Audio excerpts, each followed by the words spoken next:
qué detenernos en el tema de la teoría de la Constitución? Por una cuestión muy sencilla. El derecho constitucional de nuestro tiempo es esencialmente una disciplina jurídica. O sea, el derecho constitucional es esencialmente derecho, y no ciencia política, no sociología política, no filosofía política, tampoco historia política. Con ello, quiere indicarse que si bien se trata de una disciplina que se encuentra en la zona de frontera entre las ciencias jurídicas y las ciencias sociales, sin embargo, no puede nunca dejar de considerarse como lo que efectivamente es, esto es, una ciencia o una de las disciplinas de la ciencia jurídica. Por ello, y si concebimos y nos ponemos de acuerdo que el derecho constitucional es esencialmente derecho, y este, naturalmente, está dedicado, como su propio adjetivo lo dice, entre otros contenidos, al estudio de la Constitución, no es en un modo alguno ocioso entonces que tengamos que detenernos precisamente en una exposición mínima acerca de los grandes postulados generales en torno a la teoría de la Constitución. Como hemos indicado, la Constitución es la norma jurídica fundamental del Estado. La Constitución organiza ese Estado, crea el Estado, determina y crea también a sus propios órganos, o sea, a los órganos estatales o a los órganos constitucionales, así como determina y establece las competencias y atribuciones que cada uno de estos órganos estatales deben realizar.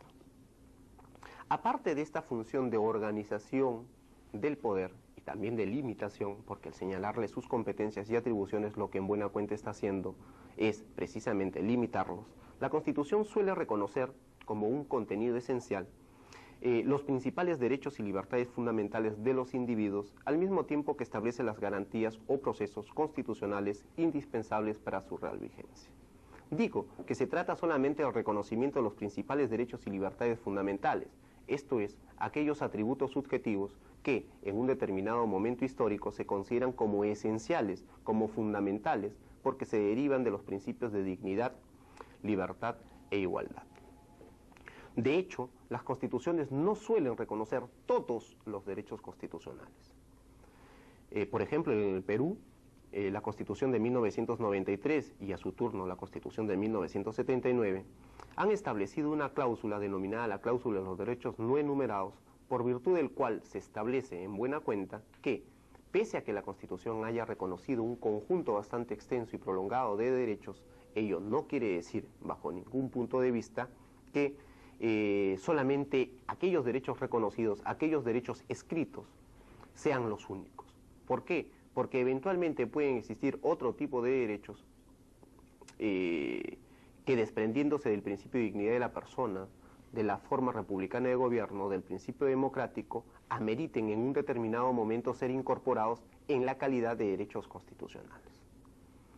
En la actual discusión sobre la reforma constitucional, que como ustedes conocen perfectamente viene aconteciendo en el Congreso de la República, la misma que ha convocado una comisión de reforma, integrada por especialistas pero también por políticos, se ha introducido, por ejemplo, un derecho que en estas actuales circunstancias podríamos considerar como un derecho no enumerado, porque se deriva del principio de libertad, pero también del principio de dignidad de la persona. Me estoy refiriendo al derecho a la objeción de conciencia.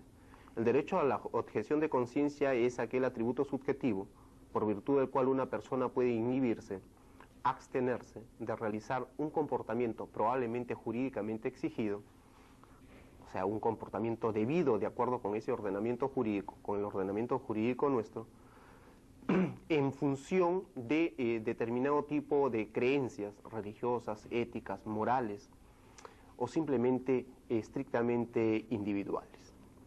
Imaginemos un caso, por ejemplo. Puede ser el supuesto de un médico que es ordenado a practicar un aborto terapéutico en virtud de una resolución judicial. Ustedes saben que el aborto terapéutico se encuentra permitido por nuestro ordenamiento jurídico.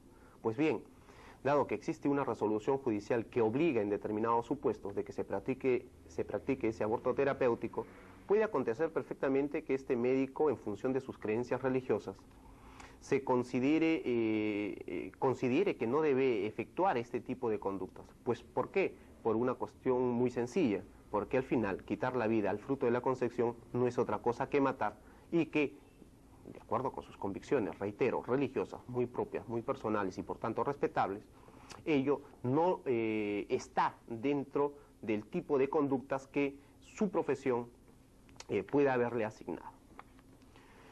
Desde este punto de vista, entonces, la Constitución está compuesta esencialmente por dos grandes campos: la organización del poder, reitero, que supone organizar al Estado, determinar cuáles son esos órganos del Estado y fijarle sus atribuciones y competencias, pero por otro lado también está el tema del reconocimiento de los derechos fundamentales.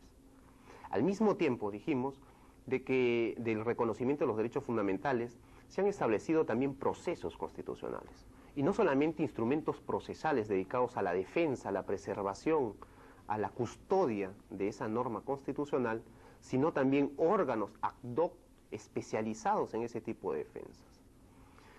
Ejemplos de los primeros, esto es de instrumentos procesales destinados a la protección de la Constitución, podemos citar el caso de la acción de inconstitucionalidad, podemos citar el caso de la acción de amparo, podemos citar el caso del habeas data, podemos citar el caso del conflicto entre órganos constitucionales. Ejemplos de los segundos, esto es, de organismos, de instituciones dedicadas o especializadas en la custodia de esa Constitución, podemos citar el caso, el único probablemente más sobresaliente, del Tribunal Constitucional. Pues bien, sin perjuicio de que estos temas los abordemos más adelante, lo que ahora interesa es rescatar una idea fundamental. La Constitución es una norma jurídica fundamental del Estado. Digo que se trata de una norma jurídica, o sea, la Constitución es una norma jurídica, y ustedes saben que una de las propiedades de las normas jurídicas es precisamente ser vinculantes. O sea, son normas que exigen que sus disposiciones sean cumplidas, son normas que compelen a actuar de conformidad con sus disposiciones, son normas, las constitucionales, que en definitiva requieren respeto, requieren actuación, cada vez que ellas lo soliciten o lo pidan. La Constitución, entonces, siendo una norma jurídica fundamental, la norma jurídica fundamental del Estado, tiene entonces un contenido mínimo, un contenido esencial. Ese contenido esencial, reitero, está básicamente consagrado por los órganos del Estado, la organización del Estado y sus órganos, y por otro lado, la garantía de los derechos. Precisamente, esta filosofía, este contenido esencial de las constituciones modernas, habría de ser plasmada ya inicialmente en un famoso artículo de la Declaración Francesa de los Derechos del Hombre y del Ciudadano de 1789.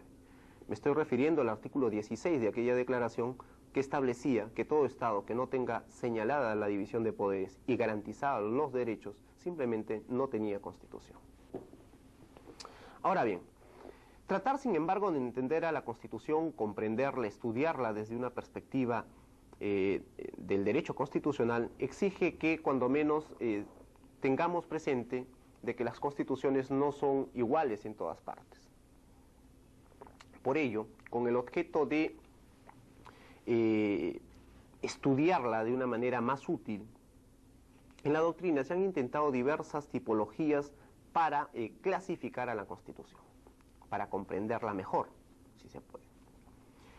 Entre esos varios criterios de clasificación, el primero, muy difundido y con mucha aceptación, es aquel que los diferencia entre la Constitución en sentido formal y la Constitución en sentido material. Cuando se habla de la Constitución en sentido formal, se identifica la norma fundamental con aquel documento escrito, solemnemente proclamado como tal por el Poder Constituyente, y que recibe también el nombre de ley fundamental, norma suprema. Hablamos de la Constitución en sentido formal cada vez que entendemos que la Constitución es eso, una norma jurídica. O sea, se trata de una norma que, como ya se expuso, una norma que exige actuar de conformidad con sus disposiciones. La Constitución desde esa perspectiva no solamente es una forma de vida. La Constitución desde la perspectiva formal no solamente es un conjunto de aspiraciones, de recetas, de idearios, de fines, de objetivos que como pueblo nosotros proclamemos y esperamos que en algún momento podamos alcanzar. No, la Constitución desde una perspectiva formal se define como una norma jurídica. Esto es, la Constitución es en primer lugar una fuente formal del derecho, como lo es sin duda alguna la ley, como lo es sin duda alguna el decreto legislativo, como lo es la ley orgánica. Sin embargo, la Constitución no es una ley. La Constitución no es una ley orgánica y tampoco la Constitución es un decreto legislativo. La Constitución es una fuente formal del derecho como aquellas fuentes, pero se trata de la fuente suprema del ordenamiento jurídico. ¿Qué quiere decir esto? Que la Constitución se encuentra en el vértice del ordenamiento jurídico. La Constitución es la norma fundamental del ordenamiento jurídico. Es la primera de las normas, la primera de las leyes de un Estado determinado. Como tal, la Constitución expresa la facultad de autodeterminación y autolimitación de la soberanía popular, en tanto que representa la decisión jurídico fundamental mediante la cual un pueblo estructura su ordenamiento jurídico anteponiéndola en su vértice. Desde esta perspectiva puede decirse de que la Constitución constituye el fundamento de validez de todo el ordenamiento jurídico y como tal es una norma capaz de establecer límites a los diversos tipos o modalidades de legislación que en el ordenamiento puedan existir. En una segunda perspectiva, la Constitución también puede ser entendida en sentido material. Sin embargo, lo que quiera que se pueda entender por la Constitución en sentido material es una cuestión bastante difícil de poder apreciar, sobre todo si es que se tiene en cuenta que, con tal expresión, se han querido denotar muchos contenidos en el ámbito del derecho comparado. Por citar solamente algunos, para determinados autores, encabezados, por supuesto, por el clásico Ferdinand Lassalle, la Constitución en sentido material se identifica con los factores reales de poder. Esto es, no es la Constitución escrita, a la cual Lassalle precisamente calificó de ser una hoja de papel, sino fundamentalmente lo que los movimientos, lo que la clase política decide realizar en el ámbito del régimen político, que muchas veces puede estar de conformidad con la Constitución formal, pero muchas veces puede no estarlo. Para otros, la Constitución en sentido material expresa aquellas normas formalmente no constitucionales, pero que por su incidencia en la organización del poder o en los derechos fundamentales tendrían un valor materialmente constitucional. Esta es la tesis, por ejemplo, del profesor de la Universidad de La Sapienza, en Italia, Franco Modugno. Desde este punto de vista, normas formalmente no constitucionales serían el reglamento del Congreso. Normas formalmente no constitucionales, pero materialmente sí, serían, por ejemplo, las leyes que autorizan la delegación de facultades al Poder Ejecutivo. ¿Por qué? Porque son normas que inciden en el ejercicio del poder, inciden en el ejercicio de las diversas atribuciones previstas en la Constitución a cada uno de los órganos del Estado y que por eso tienen un valor materialmente constitucional. Lo olvidaba. Dentro de estas normas, o dentro de este sentido, dentro de esta concepción de la Constitución en sentido material, bien podría, en la concepción de Modugno, del profesor Modugno, bien podría insertarse a los tratados internacionales en materia de derechos humanos. Ustedes conocen perfectamente bien de que de acuerdo con el 200, inciso cuarto de la Constitución, en general los tratados sobre derechos humanos tienen el rango de leyes. Sin embargo, dado que regulan un contenido constitucional, como es el caso de los derechos y libertades fundamentales de los individuos, según Modugno, este tipo de normas tendrían o podrían ser consideradas como Constitución en sentido material. Según otros, la Constitución en sentido material se identifica con las normas sobre la producción jurídica, esto es, aquellas que tienen por propósito regular la manera y el contenido de otras normas jurídicas. En efecto, la Constitución es una fuente del derecho, pero al ser fuente del derecho establece el procedimiento de producción o de creación de otro tipo de fuentes del derecho.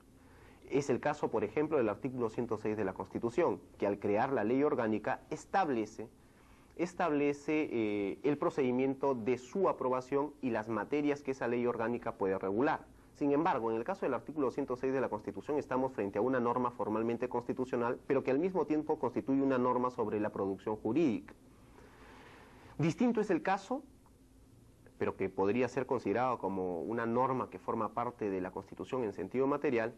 Distinto es el caso, decía, del reglamento parlamentario. Como ustedes conocen perfectamente, el reglamento parlamentario es una norma dictada por el Poder Legislativo, si es que hubieran dos cámaras por cada una de las cámaras, y si es que no la hay, como en efecto ahora sucede en el Perú, solamente por el Congreso, cuyo objeto fundamental es regular las atribuciones y competencias del Parlamento como órgano constitucional, al mismo tiempo que establecer el estatus o el estatuto jurídico de sus miembros, esto es, de los congresistas.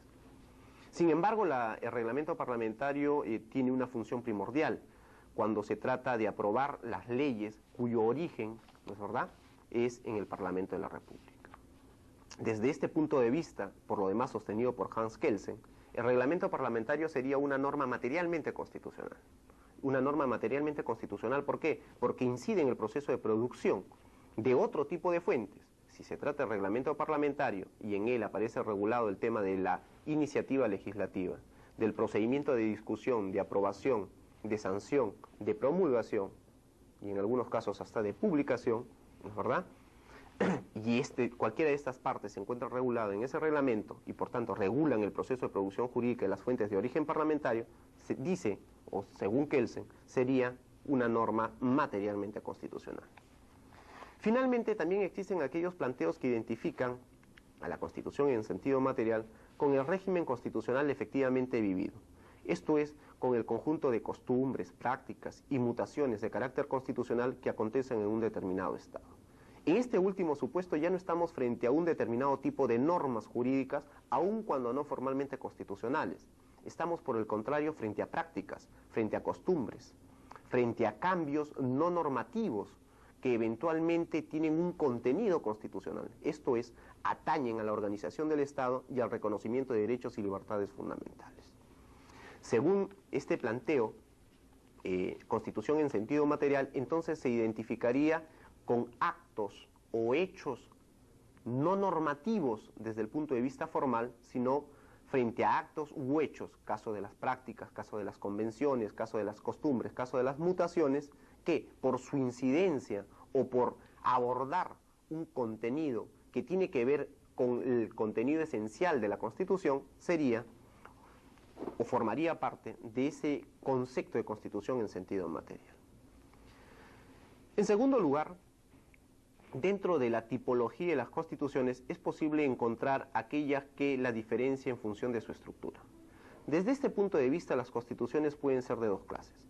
Por un lado, constituciones escritas y por otro lado, constituciones consuetudinarias. Una constitución es escrita cuando se encuentra representada en un documento formalmente aprobado como tal. Sus normas aparecen vertidas en un documento denominado normalmente Constitución, ley fundamental, caso de Alemania, o estatutos, incluso en determinados países, caso de Italia, con su estatuto albertino, anterior a la Constitución Republicana de 1948. En cualquier caso, las constituciones escritas se encuentran protocolizadas en un documento formal.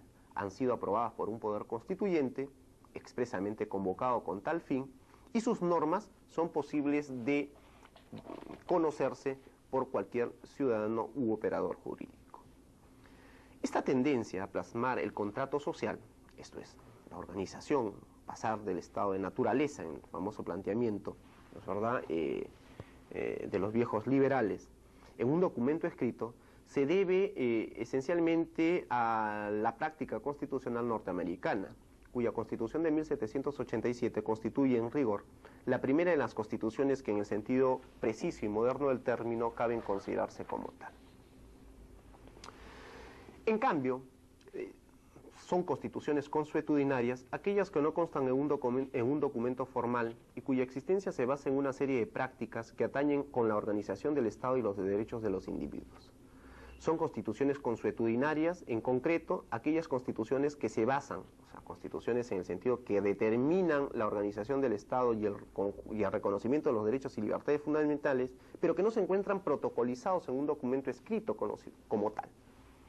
Es el caso, por ejemplo, de Inglaterra, cuya constitución se ha venido formando a lo largo del tiempo, no es de carácter escrito, sino que, reitero, se ha venido forjando a través de una serie de prácticas sociales, costumbres, convenciones, y sin duda alguna se encuentra enraizado en el espíritu de los jueces y en general en el espíritu de la sociedad inglesa. Otro criterio de clasificación de las constituciones es el que tiene que ver en función de su reformabilidad o no.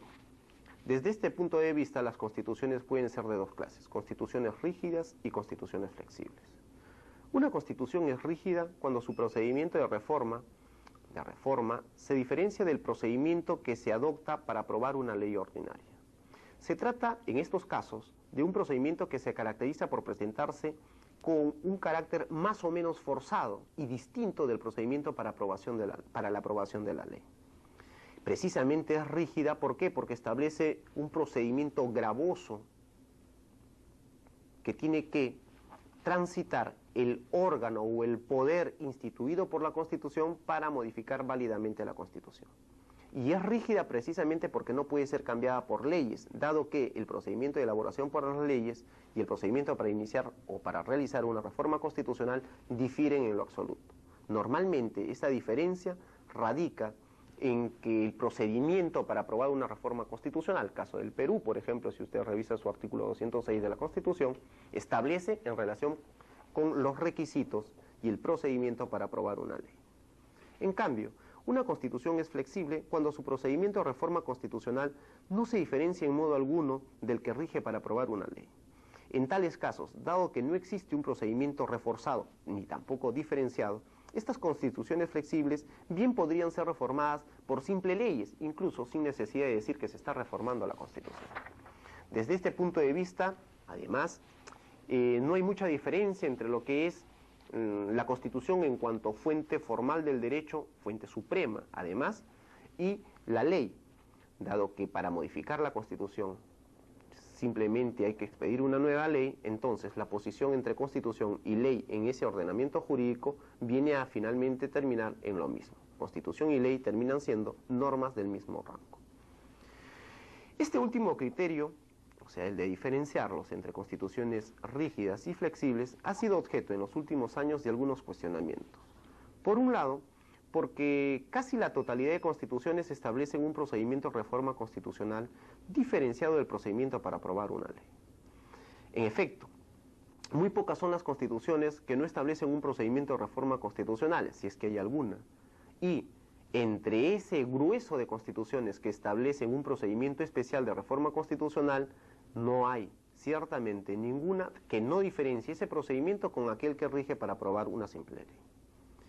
De otro lado, se ha dicho que aún en Inglaterra, que es el modelo generalmente reconocido como el prototipo de donde existen las constituciones flexibles, la inexistencia de un procedimiento agravado de reforma constitucional no ha supuesto que sus inveteradas tradiciones surgidas, prolongadas y consolidadas a lo largo de los años haya sido objetos por cambios legislativos por parte del Poder Legislativo. En efecto, la Constitución inglesa, como hemos dicho antes, es básicamente una constitución consuetudinaria, esto es, de que no se encuentra formalmente redactada, no se encuentra protocolizada y se trata de un documento además elaborado por un poder constituyente que se encuentra en permanente evolución. Pese a no estar escrita, pese a no estar revestida de determinadas formalidades que muchas veces se entienden como garantías de esa constitución, sin embargo, el legislador inglés rara vez se ha atrevido a modificar algún aspecto considerado como propio de la cultura constitucional inglesa. Por ello se ha dicho, dado que estas constituciones suelen tener todavía incluso un periodo mayor de solemnidad y de respeto que las propias constituciones flexibles, se ha dicho que esta diferenciación formulada inicialmente por Deasy y desarrollada después por un profesor inglés famosísimo por su trabajo Las constituciones rígidas y flexibles, profesor Bryce, carecería en realidad de mucha importancia. Finalmente, uno de los criterios de clasificación también importantes en su momento y que hoy día han quedado un tanto en descrédito es aquel que diferencia las constituciones por su contenido ideológico. Desde esta perspectiva, las constituciones en algún momento se lograron clasificar en constituciones liberales, en constituciones socialistas, en constituciones individualistas o en constituciones colectivistas. Naturalmente una constitución liberal, que es la propia en la que actualmente vivimos, tenía algunas singularidades muy propias, muy particulares, como es el hecho, por ejemplo, de organizar al Estado y reconocer de derechos fundamentales. Proclamar el principio de igualdad ante la ley, señalar que la ley es abstracta, general e impersonal, etc. En cambio, una constitución socialista propia de los países que se afiliaron a este tipo de corriente ideológica tenían algunas connotaciones, por decirlo de alguna manera, más vinculadas al Estado, en tanto que disminuían o restringían los ámbitos de autonomía individual de la persona. Pese a que ha caído un tanto en descrédito este criterio de clasificación, sobre todo a partir de la caída del muro de Berlín, no obstante no se puede decir que constituye un criterio no válido, si es que en efecto se tiene en cuenta que existen todavía algunos países que pese a todos los cambios registrados en el mundo, sin embargo persisten en mantener sus constituciones con rasgos más o menos vinculados a alguna tendencia ideológica. Es el caso, por ejemplo, de China, o también puede ser en el caso, en nuestro continente, de Cuba. Contenido de la Constitución. ¿Cuál es el contenido que tiene una Constitución? ¿Es preciso que las constituciones persistan, por decirlo de alguna forma, en un contenido esencial? Desde un punto de vista histórico, como ya se ha anticipado antes, el contenido de la Constitución básicamente estaba circunscrito a dos partes fundamentales. Por un lado, el tema de la organización del Estado, la limitación del poder estatal, ya sea determinando o especificando o individualizando los diversos órganos que ese Estado debería tener, y al mismo tiempo señalarle las atribuciones, las competencias de cada uno de esos órganos del Estado. Por un lado. Por otro lado, el otro contenido esencial de las constituciones, por lo menos desde inicios del constitucionalismo moderno, consistió en reconocer un conjunto de derechos y libertades fundamentales a favor de los individuos. Estos derechos y libertades fundamentales normalmente eran derechos y libertades de orden negativo, en el sentido de lo que se trataba era de proteger, de garantizar un ámbito de autonomía individual a favor del individuo de cara o frente al Estado. Desde esta perspectiva, los derechos fundamentales, caso por ejemplo de la libertad de conciencia, la libertad religiosa o la libertad individual, podían ser ejercitados plenamente con el solo hecho de que el Estado no interfiere en esos ámbitos de libertad. Así se consideró inicialmente ese contenido esencial de la Constitución. Por lo demás, se trata de un contenido esencial que ha quedado también protocolizado en ese famoso artículo 16 de la Declaración Francesa y que, como recordáramos en su momento, señalaba que todo Estado que no tiene asegurada o garantizada la división de poderes y garantizada los derechos fundamentales, simplemente no tenía Constitución. Así surgen en efecto también las primeras constituciones en el mundo. Es el caso, por ejemplo, de la Constitución norteamericana de 1787. Como ustedes recordarán, la Constitución original, antes de que se produzcan o se inserten sus enmiendas, la Constitución americana de 1787 tenía 7 breves artículos, o a veces no tan breves también. En estos 7 breves artículos se establecía la organización del Estado y se determinaban cuáles eran las atribuciones y competencias de cada uno de esos órganos estatales. Curiosamente, la Constitución norteamericana de 1787 no tenía un capítulo o una sección relativa al reconocimiento y garantía de los derechos y libertades fundamentales de los individuos. Sin embargo, la pregunta es, ¿quería ello decir de que ese contenido esencial expresado en el famoso artículo 16 de la Declaración Francesa de los Derechos del Hombre y del Ciudadano fuera desconocido para los norteamericanos? La respuesta es sencillamente no. ¿Y no por qué? Porque precisamente organizando al Estado, determinando cuáles son los órganos de ese Estado y fijándole atribuciones y competencias a cada uno de esos órganos estatales, lo que al final de cuentas se traducía era precisamente en una garantía de la libertad de esos individuos. ¿Por qué? Porque precisamente aquello que no estaba permitido ese órgano estatal para poder realizar, simplemente no podía hacerlo. Y si no podía hacerlo, el individuo tenía una esfera de libertad en virtud del cual desarrollarse libremente. A diferencia de esta experiencia, de esta primera experiencia, que es la norteamericana, en Francia se procede de una manera totalmente inversa. En Francia, antes de darse la primera constitución, que solamente acontece en 1791, los revolucionarios de finales del siglo XVIII, lo primero que hicieron fue, no bien triunfó el liberalismo político, no bien triunfó políticamente ese liberalismo, fue precisamente redactar una declaración francesa de los derechos del hombre y del ciudadano. En realidad, esa declaración francesa durante mucho tiempo fue considerada como no fue considerada como una norma jurídica, sino se constituía una suerte de proclamación de los derechos y libertades de los franceses, para todos los franceses, incluso para toda la humanidad. Desde este punto de vista, esa declaración no solamente se limitaba a reconocer un conjunto de derechos que el ser humano tenía por el hecho de ser hombre y porque se derivaba naturalmente de la razón. 2 años más adelante, los revolucionarios franceses plasman estas ideas de que los derechos son anteriores y superiores al Estado, precisamente creando la Constitución de 1791, uno de cuyos primeros apartados habría de ser precisamente el tema de la división de poderes, pero en segundo lugar, su segundo apartado, estaría rotulado como el tema, bajo el título de garantías de los derechos. Y lo que precisamente se pretendía asegurar a través de la Constitución formalmente redactada como tal, era eso, garantizar aquellos derechos que se encontraban en un nivel superior a cualquier formulación normativa. Sin embargo, con el transcurso del tiempo y los cambios sociales operados con ese tiempo transcurrido, ha hecho de que hoy las constituciones modernas aniden, aparte de estos dos contenidos esenciales, otro tipo de contenidos más acordes a la realidad en la que nos ha tocado vivir. Por un lado, en lo que hace al tema del reconocimiento de los derechos y libertades fundamentales, es preciso decir de que hoy día todavía se mantiene esa tendencia y es casi improbable de que no lo sea así, pero ello se ha fortalecido.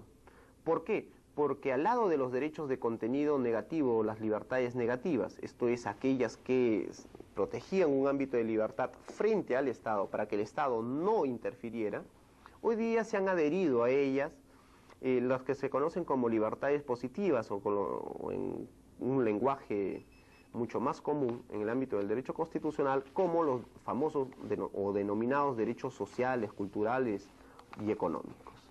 Estos derechos, a diferencia de aquellas libertades negativas, sí exigen la prestación o un conjunto de prestaciones por parte del Estado, sin cuya presencia eventualmente muchos derechos podrían quedar sin posibilidad de ejercerse.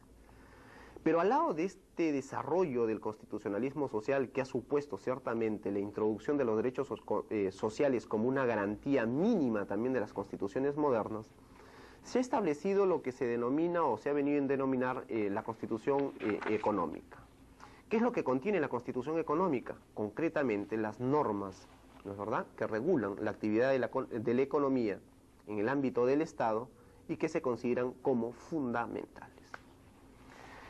Al mismo tiempo, aun cuando no sea muy proclive ni tampoco muy generalizado a aceptar, las constituciones modernas suelen, sobre todo en los últimos 50 años, suelen introducir un capítulo destinado a su protección. Concretamente me estoy refiriendo a los denominados procesos constitucionales, pero también a la introducción de tribunales especializados en la defensa de esa Constitución. Para decirlo en una palabra, la Constitución o las constituciones modernas suelen introducir un capítulo de garantías constitucionales. Aquí el término de garantías constitucionales, por cierto, no lo estamos abordando como sinónimo de procesos constitucionales, sino como garantías de la propia Constitución a efectos de permitir su conservación, pero también su actualización, como veremos en su momento. En consecuencia, podemos decir que hoy día el contenido tradicional, el contenido moderno de las constituciones, está básicamente constituido por el tema de la organización del Estado, la limitación del Estado, por el tema del reconocimiento de los derechos y libertades fundamentales, y entre esos derechos y libertades fundamentales, tanto las libertades negativas como las libertades positivas, esto es, los derechos individuales como los derechos sociales, pero por otro lado también el tema de la Constitución económica, un apartado de normas constitucionales dedicadas a regular los aspectos más importantes de la actividad económica del Estado y al mismo tiempo un capítulo destinado a la garantía de la propia Constitución.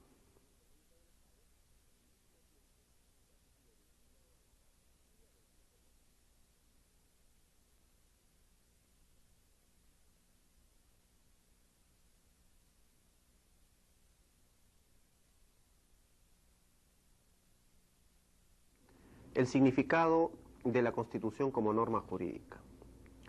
Antes se ha dicho que la Constitución es una norma jurídica, esto es una fuente formal del derecho. Además se ha dicho de que no se trata de cualquier fuente del derecho o cualquier tipo de norma, sino precisamente de la norma suprema.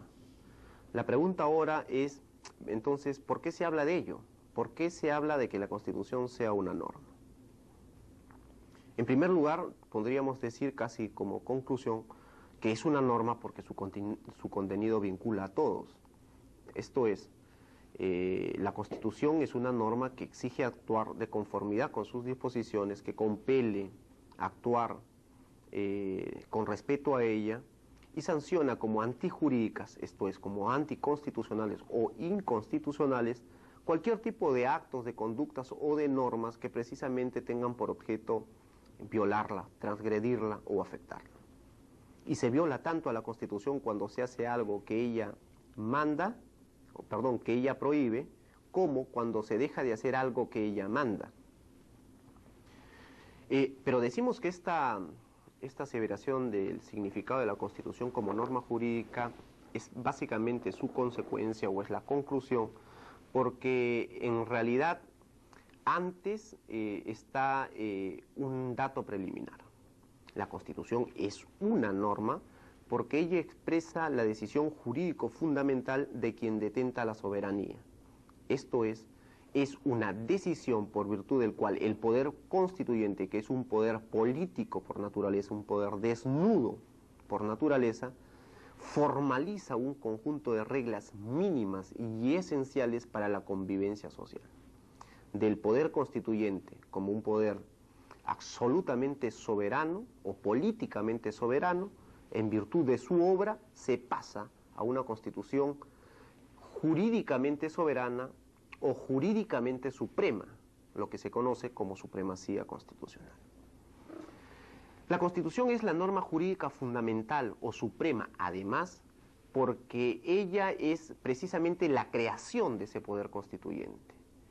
A diferencia de las otras fuentes formales del derecho, a diferencia de las otras normas que existen en el ordenamiento jurídico, la Constitución es creada por un organismo especial, un organismo que detenta la soberanía, el poder.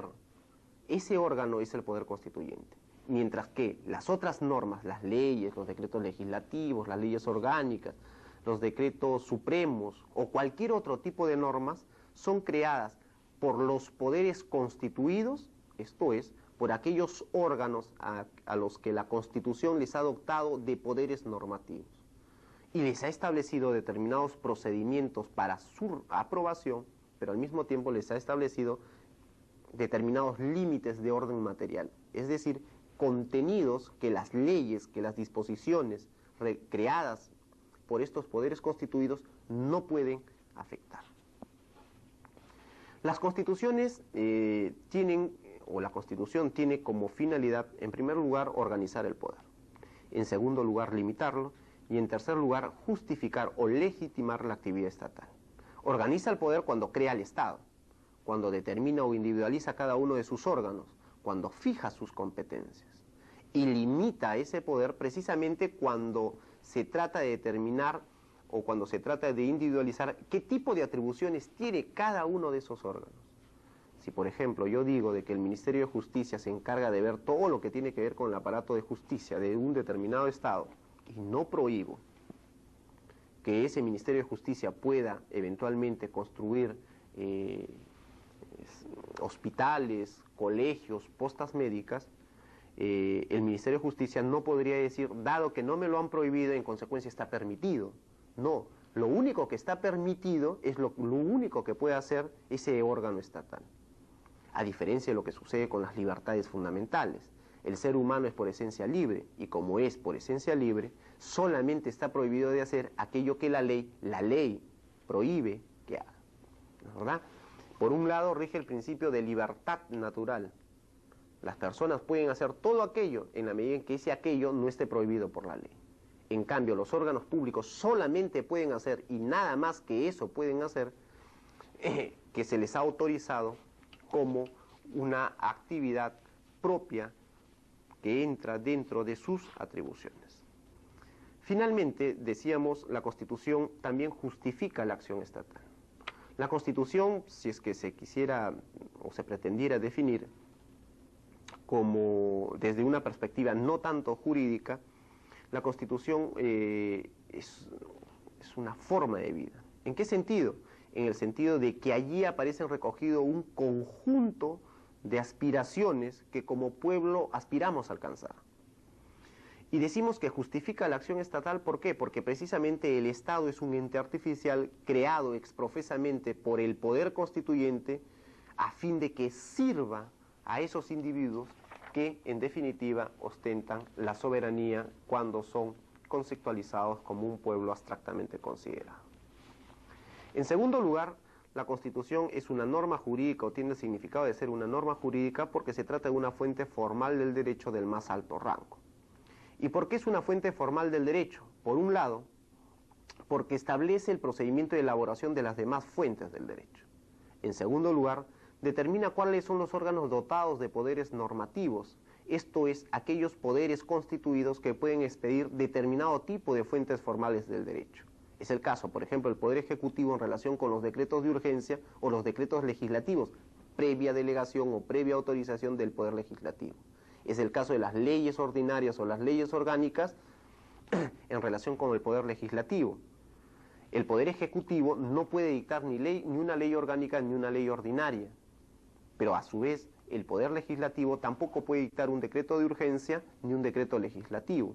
¿Por qué? Porque la capacidad para dictar ese determinado tipo de fuente, cualquiera fuera su caso, la Constitución se le ha atribuido a un determinado órgano del Estado, a un determinado poder del Estado. Desde esa perspectiva, la Constitución también constituye el parámetro de validez de las demás fuentes del derecho. Esto es, se trata de una norma que es capaz de exigir cuentas en cuanto ella establece los límites de la legislación. ¿Qué quiere esto decir? Simplemente lo siguiente. Si la Constitución establece qué órganos o qué poderes son los que pueden expedir normas, si la Constitución establece cuál es el procedimiento que se debe seguir para aprobar determinado tipo de normas, si la Constitución establece qué contenidos una ley ordinaria no puede anidar, por ejemplo, tratamientos arbitrarios, discriminatorios, entonces es evidente que cada vez que cualquiera de estos aspectos resulte transgredido o afectado por una ley ordinaria, ¿verdad?, la norma constitucional sirva como una norma parámetro, como un canon de control, como una norma a partir del cual se ha de evaluar la propia validez de ese tipo de leyes, decretos legislativos o leyes orgánicas. En esa medida es un parámetro de control. Se dice que es parámetro porque precisamente sirve de medida de referencia, sirve de test o de canon de control.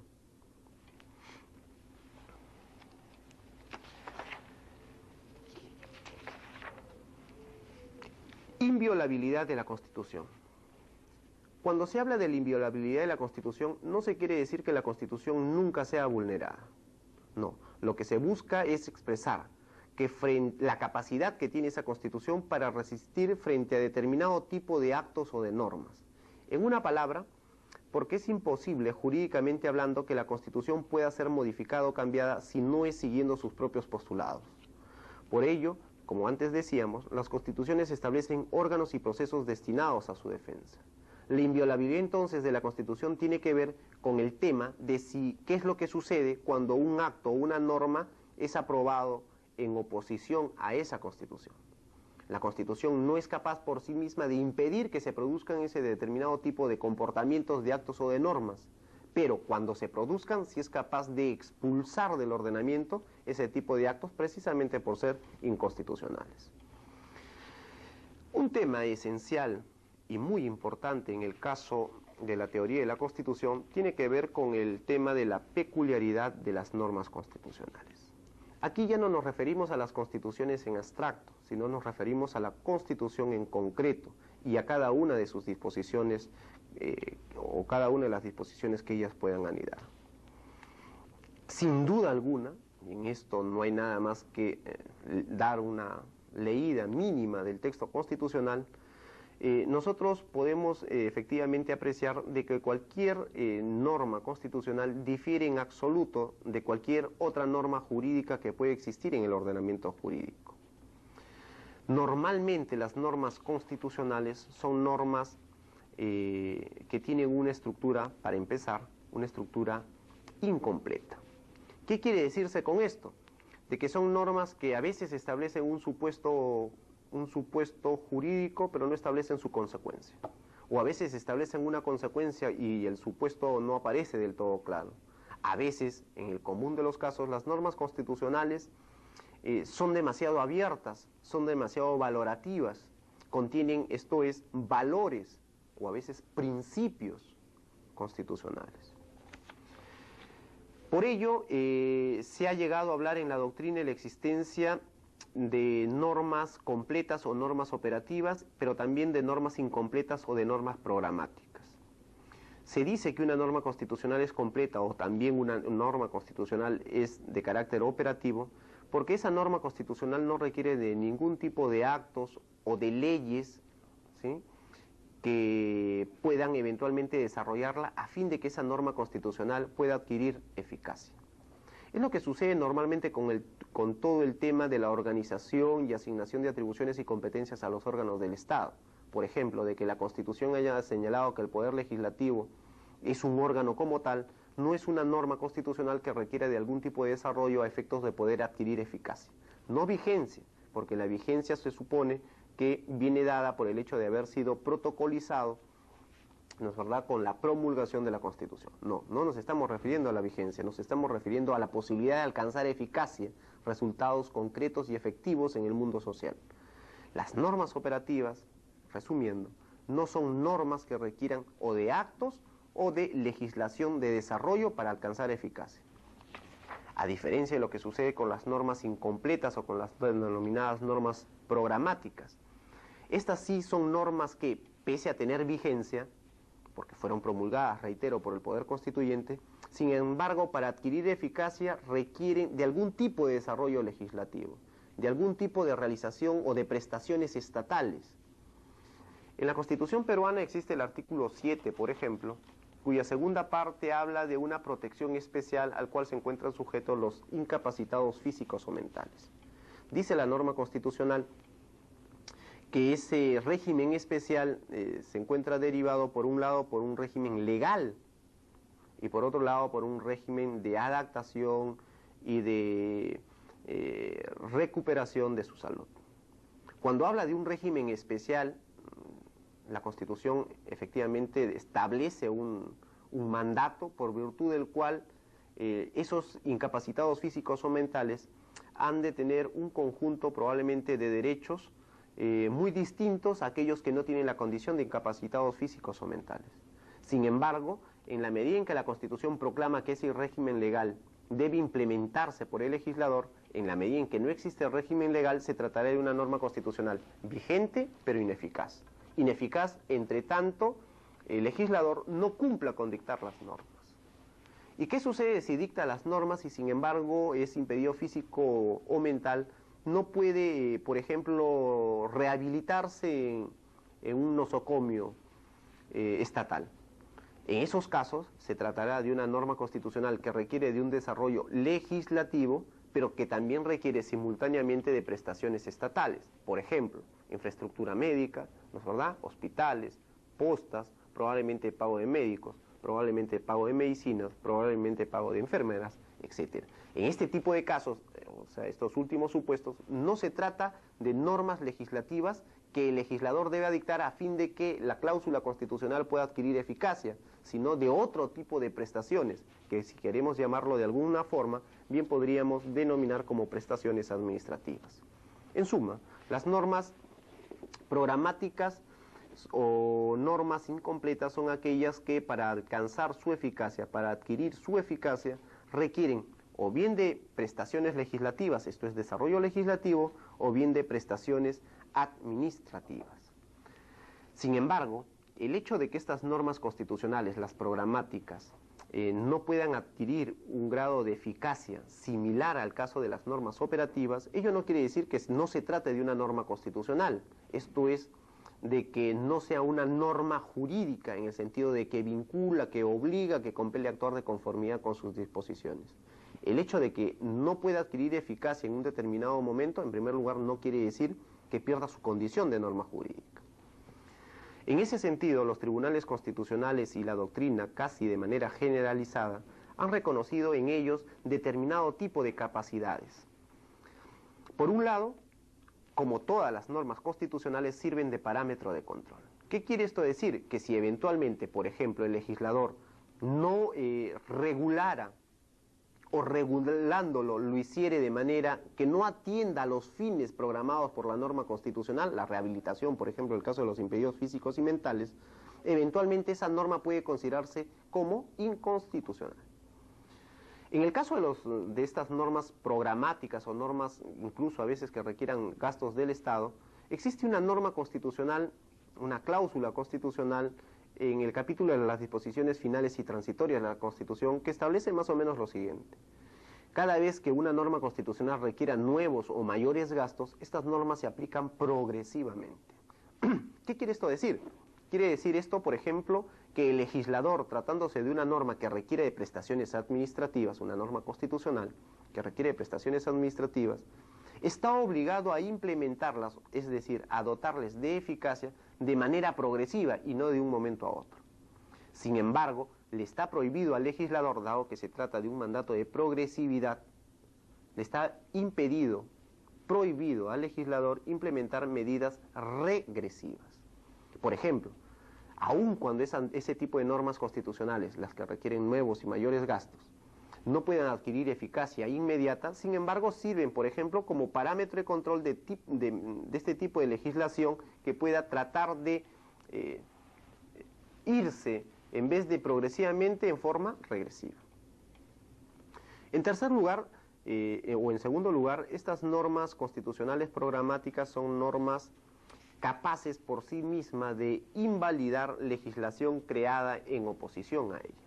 Si antes hemos dicho que son o pueden servir de parámetro de control precisamente para controlar si efectivamente se cumplen o no los mandatos del constituyente, ahora debemos decir de que si se trata de un mandato legal que se opone a ese tipo de normas constitucionales, estas pueden invalidar, porque son normas supremas, ¿no es verdad?, a ese tipo de legislación.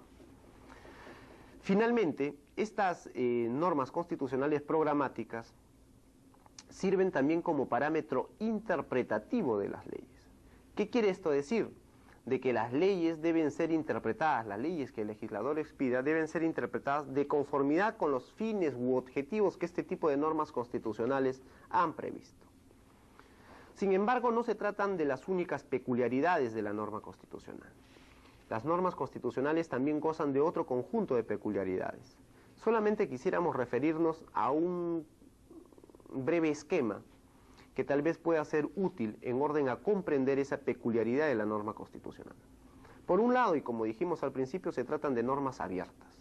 Las normas constitucionales rara vez ofrecen un solo mensaje interpretativo de aquello que quieren decir.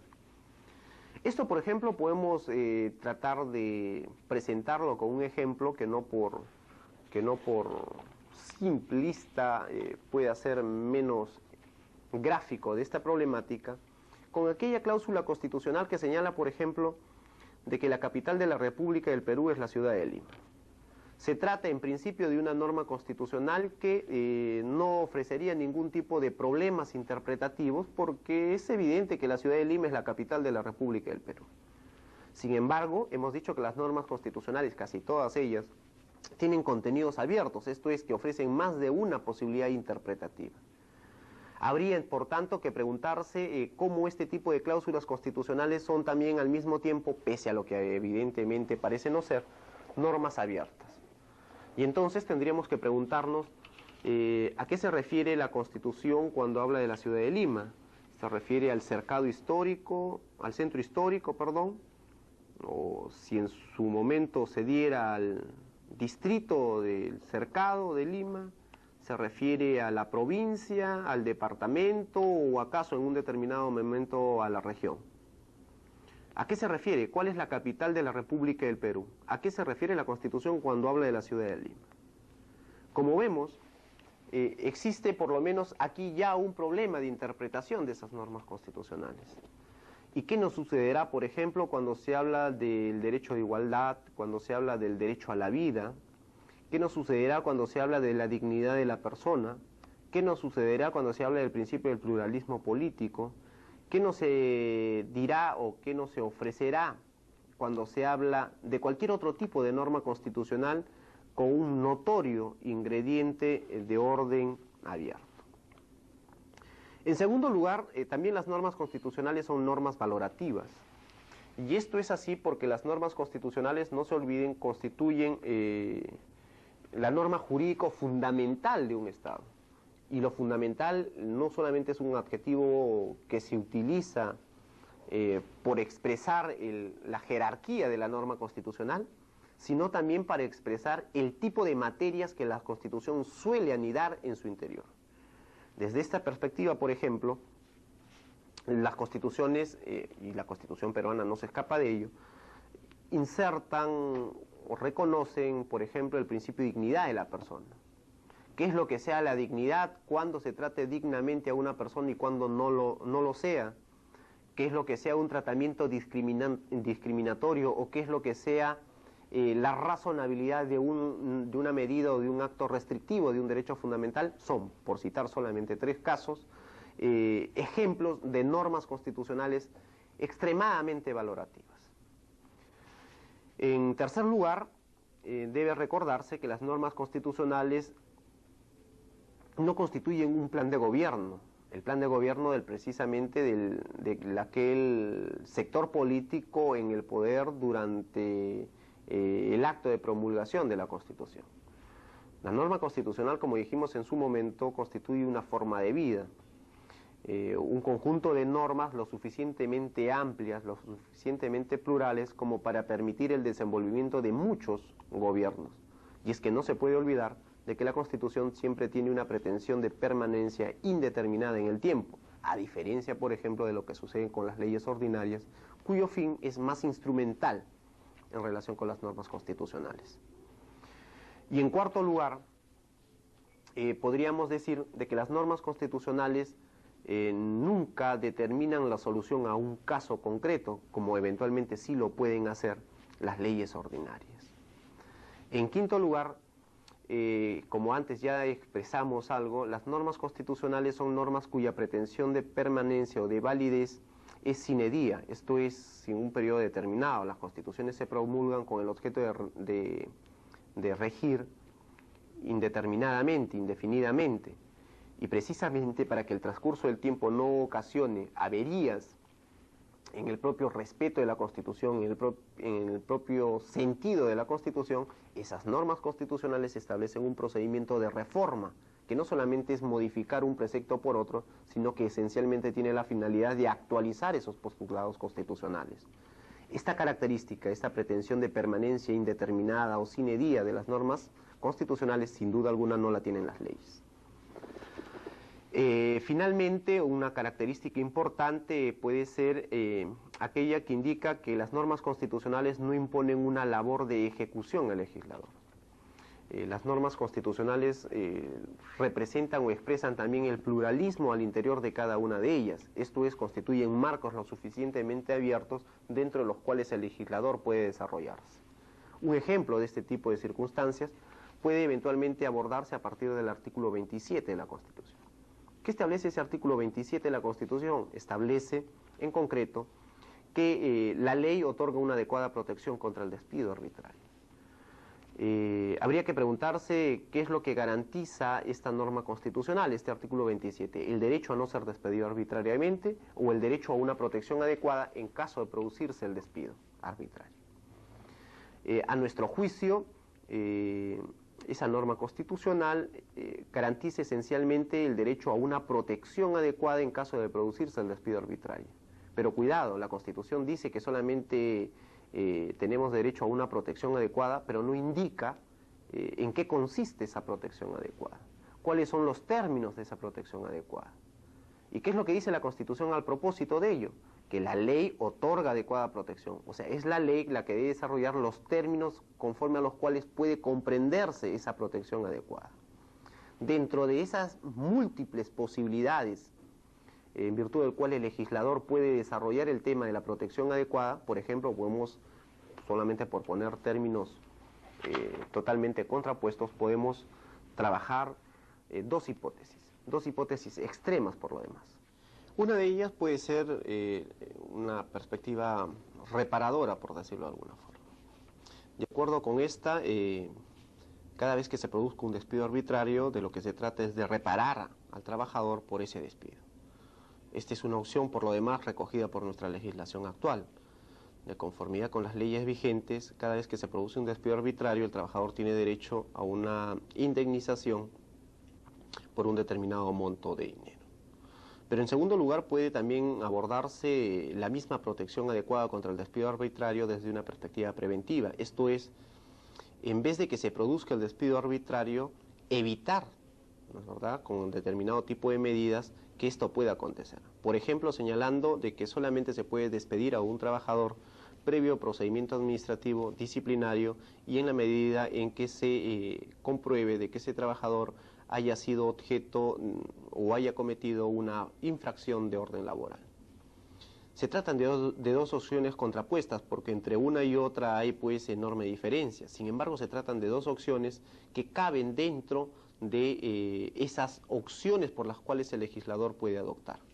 Desde esta perspectiva, entonces, el legislador no está compelido a ejecutar la Constitución en el sentido de que la Constitución solamente le ofrezca una salida para regular un determinado tipo de materia, sino que existe un amplio haz de posibilidades dentro de los cuales, naturalmente, ese legislador puede moverse. Imaginemos, por ejemplo, el supuesto de que en el caso de la protección reparadora, esto es el pago de indemnización en caso de producirse despidos arbitrarios, se hubiera previsto en la legislación solamente el pago de un sol por cada año de servicios y con un tope de 12, esto es, con una indemnización no mayor de 12 años. Es evidente que el legislador se está moviendo de entre una de las opciones, la reparadora, pero sin duda alguna los términos de esa protección no son, de cara a la Constitución, que habla de una protección adecuada, ¿no es verdad?, constitucionalmente legítima.